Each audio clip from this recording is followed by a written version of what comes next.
Hi, this is Steve Miller. I wanted to look back into my father, John D. Miller's maternal family tree. His mother was Myrtice Miller and his father was O.C. Miller. And Myrtice and O.C. are up on the top right area of the screen now. We were very fond of Myrtice as we were growing up and became very close to her before she died back in 1992. So I started tracing on Ancestry and was able to trace the origins of the maternal or Myrtice's father's family back to 1588. It all started in Germany, in Leipzig, Germany. And the forefather there was Hans Yawn, and it was spelled Jahn. My grandmother's name, Myrtice Yawn, was Yawn. So you can see that they changed the spelling of that translation once they came over to the States. This was my father's eighth great grandfather. Hans was married to Martha Roseberg, and they had two children. They lived in Leipzig, and it's one of the most populous cities in the German state of Saxony. They have about 600,000 people that live there today. It's a beautiful city, and I want to show you a little bit more about that city and things to do there. There's even a local market held here twice a week on Tuesdays and Fridays. It's the perfect place to kick back and drink a few beers, or try some traditional German street food. Just off from Square, you'll find a few of Leipzig's main attractions, including the city's two famous churches. St. Nicholas Church has stunning interiors with pink columns, hand-painted ceilings, and beautiful clay work.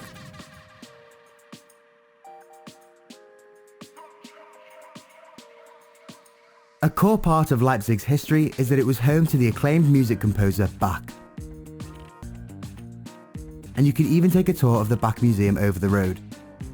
In keeping with the Gothic architecture, Leipzig also hosts the world's largest Gothic festival each year. The event takes place 7 weeks after Easter, so it's always happening in spring. During this time, the city comes alive with music and character.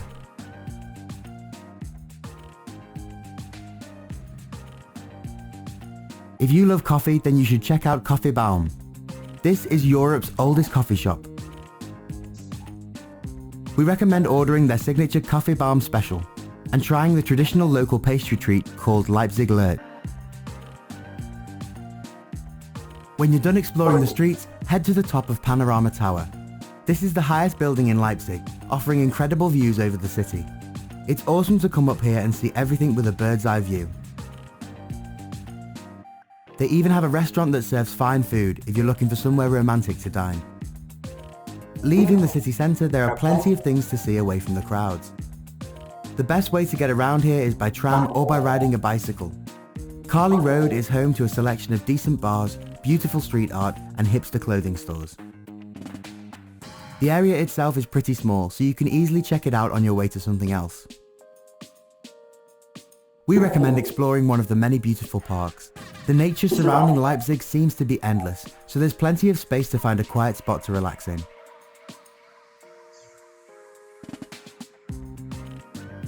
One of the best ways to experience the outdoors here has to be kayaking in the canals.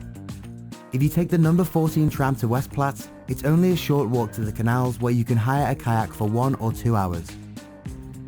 There's even a man-made beach bar here so you can chill in the sunshine and enjoy a couple of drinks. Art lovers have to visit the Kunstkraftwerk and the Spinnery galleries. There are currently 4 exhibits on at the Kunstkraftwerk, but our favourite was Visible Sound, where you can play with lights, sounds and optical illusions. The other exhibits are really interesting as well, and you could easily spend a few hours here. The Spinnery galleries are completely different. Originally built as a cotton mill in the 1800s, they've now been converted into a creative space where artists can live, create and showcase their work.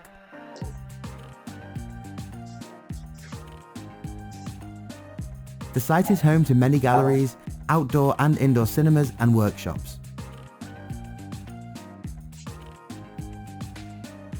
Hans had a son named Andreas. Andreas moved north from Leipzig all the way up to what then was part of the Kingdom of Prussia. This is now part of East Germany. This was the Brandenburg area of Prussia.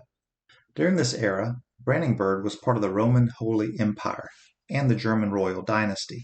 There are a lot of wars that were going on during that time, including the 30 Years' War between the Protestants and the Catholics, the Second Northern War, and the Dutch and Scanian Wars. And this area was absolutely devastated. In fact, the population decreased by half because of all the wars and the devastation. In 1947, Brandenburg was established as a German state, and in 1952, the state was dissolved, broken up into multiple regional districts, and in 1990, it became one of the 5 states of the Republic of Germany.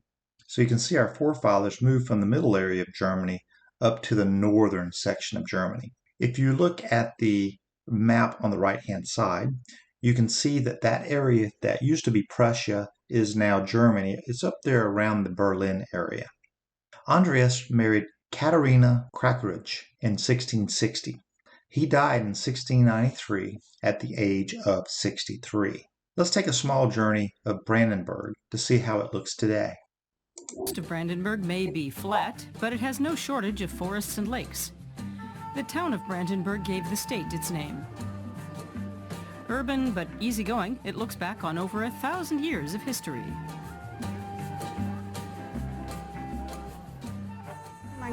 You can sit by the water almost anywhere. The lakes are great.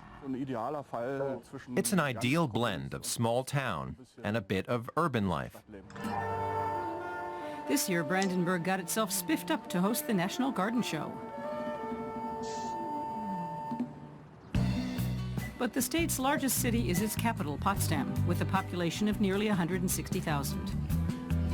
The crowds of tourists multiply that number many times over, especially in the summer. They come to see the palaces and gardens, once the home of Prussian kings, and since 1990, part of UNESCO's World Cultural Heritage.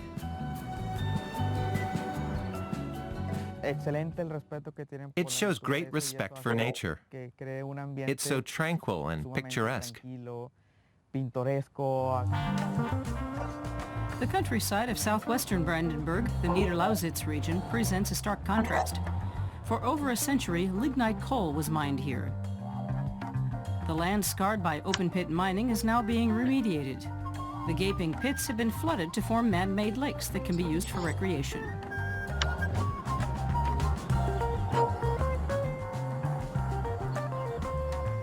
The principal town in Niederlausitz and Brandenburg's second largest is Cottbus. Its historic center has survived industrialization intact.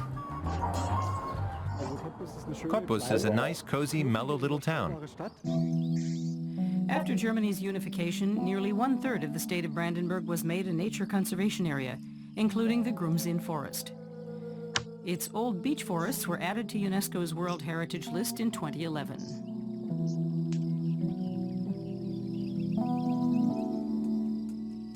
The Uckermark in the north is a countryside more typical of Brandenburg.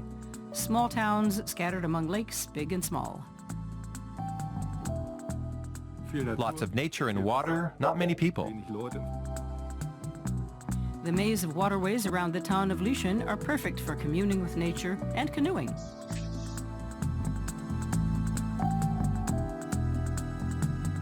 Andreas had a son named Andreas, Yawn. This was John Dee's 6th great-grandfather.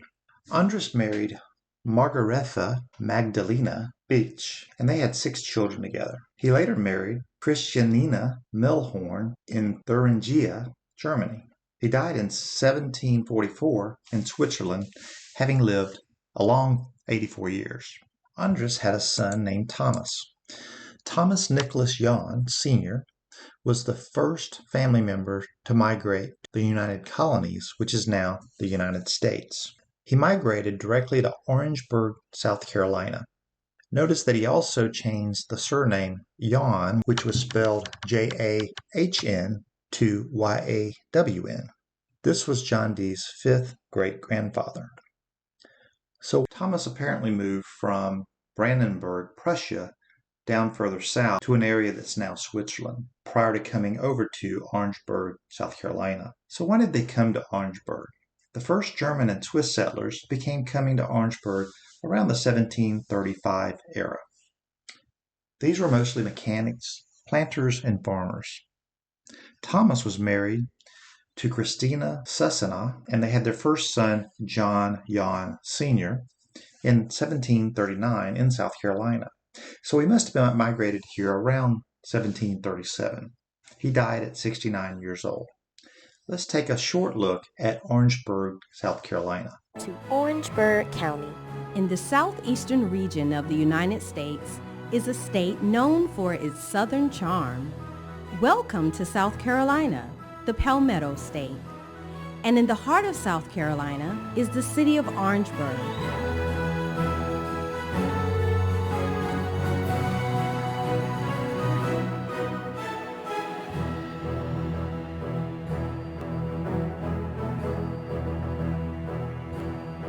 Orangeburg is nestled between the state's capital, Columbia,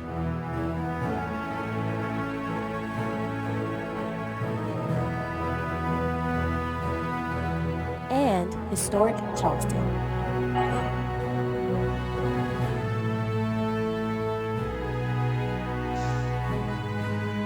Orangeburg County, explored in the 1600s, founded during the late 1700s, and established as a county in 1796.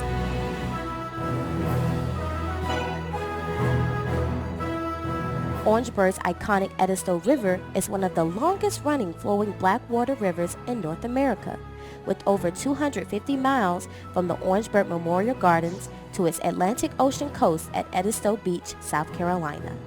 Edisto River also serves as the backdrop for Orangeburg County's annual Festival of Roses.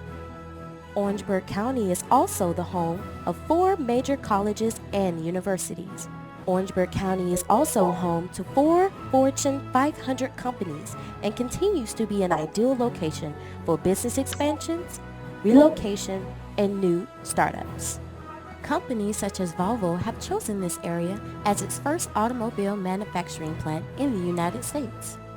Orangeburg County continues to be highly productive in the area of agriculture, producing tons of produce each year. Thomas had a son named John. John was born in 1739 and only lived to be 44 years old. He was born when his father was 25 and his mother was 22.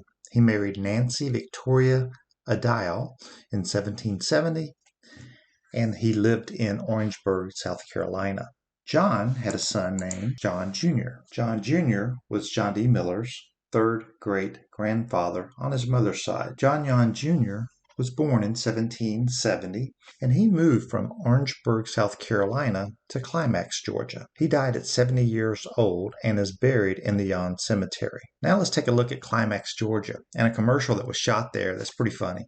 Yo, today we are in Climax, Georgia trying to smash hard seltzer sham with Fruit Smash. First stop is the mayor's house to try and smash with him. Mr. Mayor! We have traveled long and far to arrive at your great city of Climax. Will you smash with us? Oh. Mr. Mayor, thank you. Thank you for coming. Welcome to Climax. Beautiful town. Sir, would you like to smash? Hell yeah, I want to smash. You don't feel any shame over drinking hard seltzer? The harder the better. It tastes real good, too. And it'll give you... Talk about it or am I going to smash? Are you ready to smash? You damn right.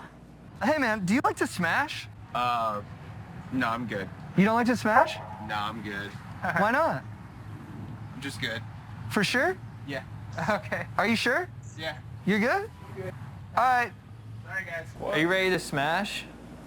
About what? Ready to smash? Oh. No? I don't know what you're talking about. Now, where are you guys getting this stuff? Is this a northern drink or what? What's up? What do you think would be more appealing to you, a 10-point buck or a 6-pack of Fruit Smash? The buck. That's not going to be in the commercial. Yeah. You go smash with me? Bam! Smash! Yeah. So John had a son named Patrick Yawn. His official name was Elwood Patrick, but he went by Patrick. He was born in 1805 and died in 1891, had a long life of 86 years. He married Leah Emma Taylor on June 11, 1829, when he was just 23 years old. He fought in the Creek Indian War and received a pension for doing so. You can see his pension application here. Let's learn a little bit more about the Creek Indian Wars. So we're here at Indian Springs State Park in Flovilla, Georgia. This site was settled by the Creek Indians, and they settled it around the sulfur spring. They believed that it had healing powers. It could heal their sick, and to this day people will collect the water, hundreds of gallons a day, because they believe it can cure anything from gout to cancer. The Creek Nation was actually a confederation of several southeastern tribes. The Creeks were by far the most populous and held the most land in this area. The Creeks became a major trading partner with white colonial Georgians, and they would actually intermarry with the colonials. These social and economic ties with the marriages and the trading and everything led the colonials to hope that the Creeks would integrate into their plantation economy. And while some Creeks did integrate, many held fast to their more traditional lifestyle and economy. Their interactions with runaway slaves also made the Creeks oppose the institution of slavery. Of Congress today and learn a little bit about Andrew Jackson and the Creek War. On August the 9th of 1814, Major General Andrew Jackson, known as Old Hickory, signed the Treaty of Fort Jackson ending the Creek War. The agreement provided for the surrender of 23 million acres of Creek land to the United States. This vast territory encompassed more than half of present-day Alabama and parts of southern Georgia. The war began on August 30th, 1813, when a faction of Creeks known as the Red Sticks, because of their red war clubs, attacked American settlers at Fort Mims near Lake Tensaw, Alabama, north of Mobile. This attack is considered a primary cause of the Creek War. In response, Jackson led a force of militiamen in the destruction of two Creek villages, Tallushatchee and Talladega. On March 27th of 1814, Jackson's forces destroyed the Creek defenses at the Battle of Horseshoe Bend. More than 800 Creek warriors were killed defending their homeland. Tensions between the frontier settlers and the Creeks had been brewing since the Revolutionary era. During the years preceding the Creek War, the Continental Congress received numerous reports on the status of Indian affairs in the South. The following excerpt from a 1787 report identifies settler greed as a major cause of the conflict. An avaricious disposition in some of our people to acquire large tracts of land, and often by unfair means, appears to be the principal source of the difficulties with the Indians. Various pretenses seem to be set up by the white people for making those settlements, which the Indians, tenacious of their rights, appear to be determined to oppose. Andrew Jackson, of course, a complicated character, bold, decisive military leader, but reactionary and often savage. Patrick had a son that went by the name of Jack. His entire name was Henry Jasper Yawn, but they called him Jack. He was married to Mary Estelle Basil on June 27, 1878, in Bainbridge, Georgia. He died in 1897 at the age of just 55 years old. He was an interesting guy. He fought in the Civil War, and he fought for the Confederate, or the South. He was captured after 3 years of fighting and placed as a prisoner in the Virginia prison as a prisoner of war. He was released a few months later on June 25th, 1865. The reason he was released after only 3 months is the Civil War actually ended on April 9th, 1865. So it took a couple of months to get people out of the prisons and back home to their families. Jack lived in Climax, Georgia. Jack had a son named Henry Jasper Jr., named after him. Henry Jr. was my father's great-grandfather and my great-great-grandfather. He was born in 1892 and lived till 1962. I never got a chance to meet him because that's the year that I was born. He lived in Whigham, Georgia, and that's where my grandmother, Myrtice, grew up. Henry was married to Eliza Ann Harville in 1910 in Bainbridge, Georgia. They had 13 children together over 24 years. He died at the age of 70. Henry's buried in the Brinson Cemetery in Decatur County. Henry's daughter was Myrtice, and that's my grandmother, my father's mother. She was born in Whigham, in 1913 and moved to Iron City, Georgia, when she met Ora Calvin Miller, or OC as we called him. She was married at just 15 years old. At the time that she got married, her father, Henry, was 20 and her mother was 19. My grandmother, Myrtice, she lived till she was 79 years old, and she's buried in the New Enterprise Free Will Baptist Cemetery. Here's the house that she and her husband, OC, lived for many years. It's located less than a mile from my dad, John D. Miller's house.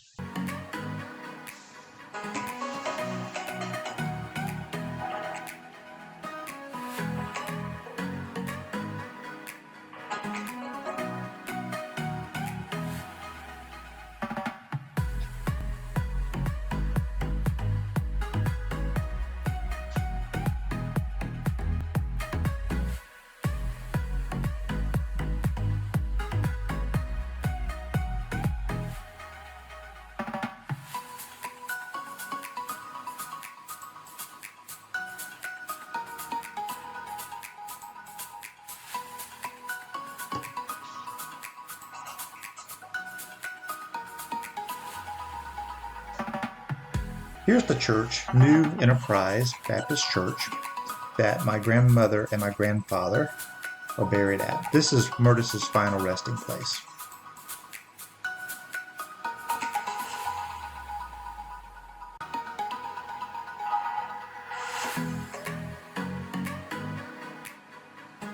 So this brings us to my dad, John D. Miller. He was born in 1936, and as of 2023, he's going on 87 years old. He grew up here in Iron City, Georgia, and built a house just about a mile from my grandmother and grandfather's house on Bartow Gibson Highway.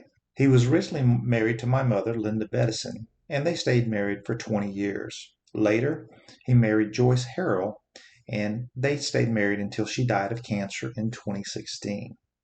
My father loves fishing, he loves working on the tractor, and spending time with his family. Lately, my dad, my brother, and I have been cleaning up the Miller Cemetery, which is located about 2 miles from my dad's home, trying to restore it to its original beauty. This has been a quick view into my dad's maternal side. Looking back at both my dad's maternal and paternal side, it's interesting that his family mostly came from Germany. His father's side came from Germany, migrated to Pennsylvania, while his mother's side came from Germany, which was then Prussia, and migrated to South Carolina. But interestingly enough, they all ended up in Iron City, Georgia. I hope you enjoyed this presentation.